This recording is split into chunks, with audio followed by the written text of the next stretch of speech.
空間感啊都係非常之強嘅。咁呢度只係一個50平方嘅公寓啫喎，咁樣咧你就可以分開2間去出租啦。咁上下2層加埋咧，大概就係2200蚊一個出租嘅。Hello， 大家好，又係我新呢日。咁今期節目咧就會同大家介紹一個江門市中心非常之多觀眾朋友中意嘅一個公寓樓盤啦。因為呢邊嘅周邊嘅配套啦，同埋佢嘅地段咧都非常之靚仔嘅。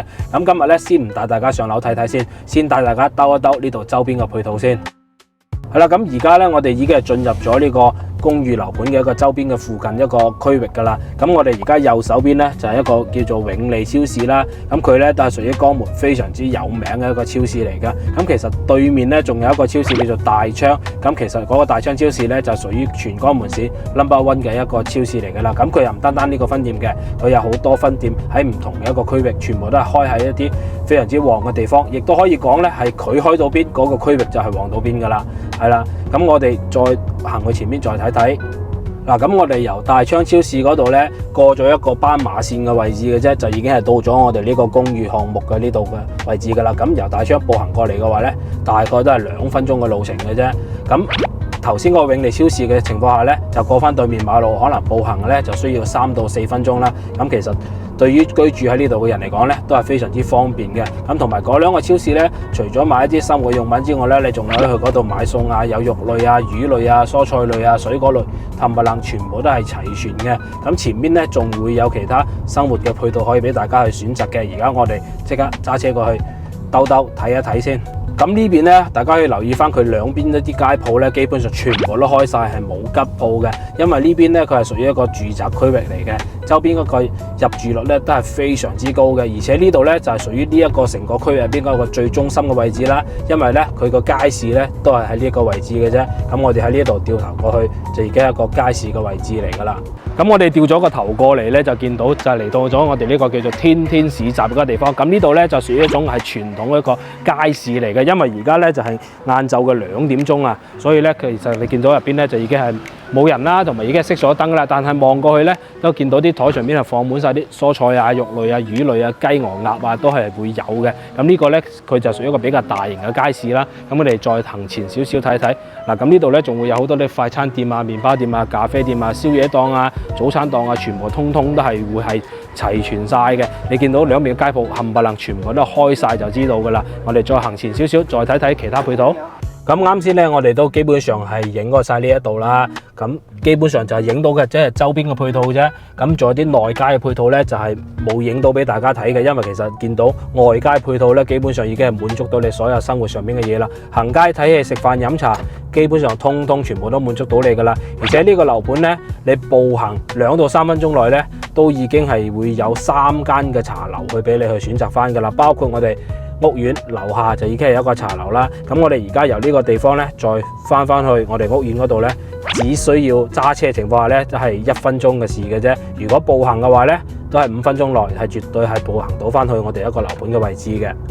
咁而家咧已經係嚟到我哋呢個公寓樓盤嘅樓下噶啦。咁我咧就同大家介紹下樓下嘅配套先。咁前面咧就會有一間四川火鍋店嘅。咁呢一個咧，裕興樓咧就屬於一個飲茶嘅地方，基本上就做早茶同埋下午茶、晚飯嘅。咁前邊咧仲會有一個叫做貓星人嘅一個健身房嘅，同埋咧呢度樓上咧仲會有一個叫做江華沐足嘅水療嘅。咁基本上咧佢就開24小時嘅，按腳啊、揼骨啊，同埋食自助餐啊，通通全部都係齊全噶啦，係啦。咁前邊仲會有一個係肯德基嘅，咁已經都係全部都係已經係開業咗嘅一個狀態嚟噶啦。前邊仲會有一個棋牌室啦，係啊，所以就話咧呢度嘅所有生活配套通通已經係全部都齊全，基本上步行5分鐘內咧，所有衣食住行、行街睇戲、食飯飲茶，所有配套通通全部都係滿足到你嘅，係啦。咁事不宜遲，即刻帶大家上樓睇睇。咁而家上到嚟示範單位啦，咁今日帶大家睇嘅戶型咧都係50平方嘅啫。咁呢度咧就係佢第一個創意樣板間啦。咁呢一隻咧佢就係做咗中空形式嘅，係啦。咁門口入到嚟咧就係右手邊就屬於我哋一個公共衛生間嚟嘅。咁你見到啦，其實對於公寓嚟講咧，有一個咁大空間嘅衛生間咧，係咪非常之正咧？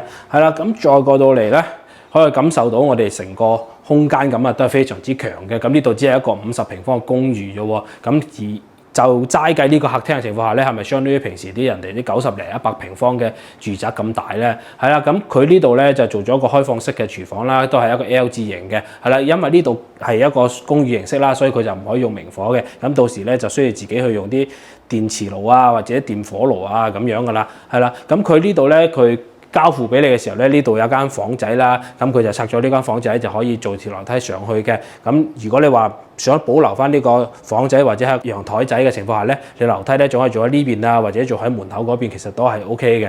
咁我哋可以上去2樓感受一下先。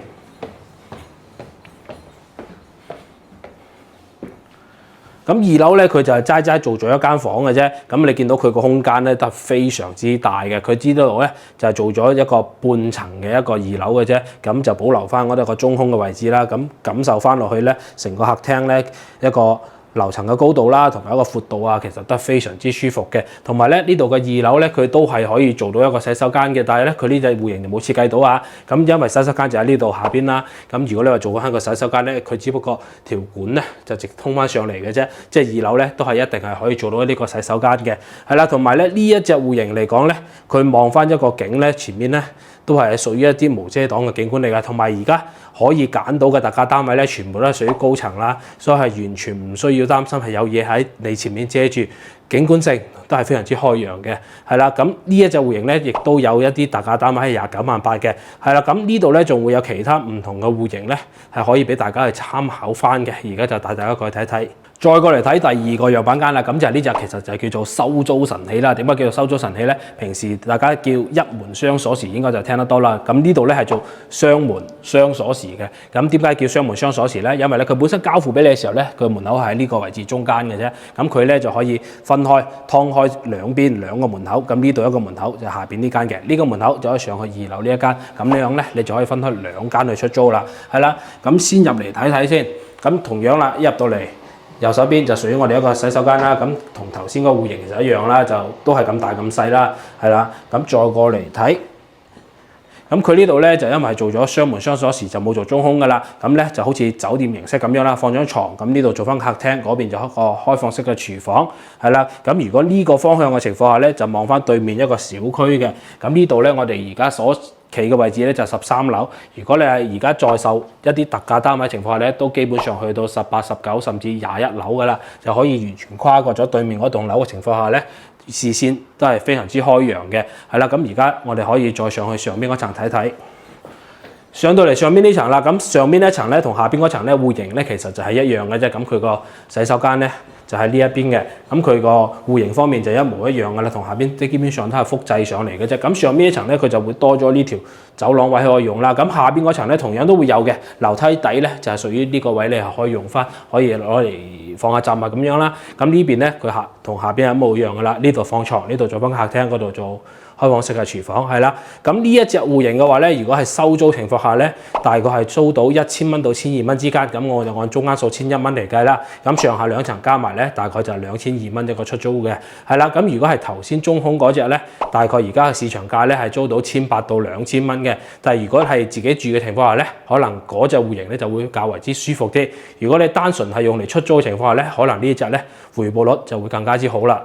咁啱啱就大家睇咗2個示範單位嘅，咁其中一隻咧就係呢隻中空形式啦，咁呢隻咧就比較適合自己去一個人或者2個人去居住翻嘅。咁第二隻咧就係屬於一個收租神器啦，佢就做咗雙門雙鎖匙，上邊下邊各分別出咗唔同嘅人啦。咁其實今日仲想拍多一個俾大家，但係嗰間咧就已經係賣咗啦。咁嗰隻戶型咧就係做咗2房嘅，嗰隻示範單位咧都已經係俾人搶咗啦，非常之可惜啊。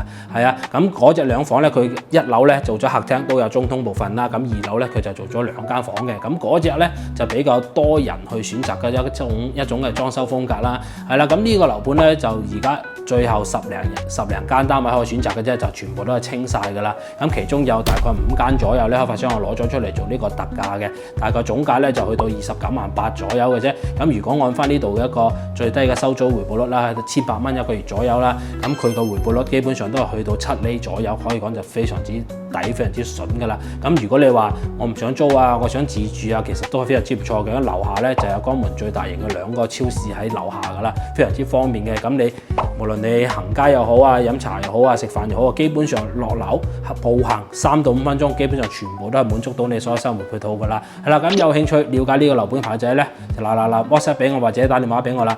我哋下期節目再見啦。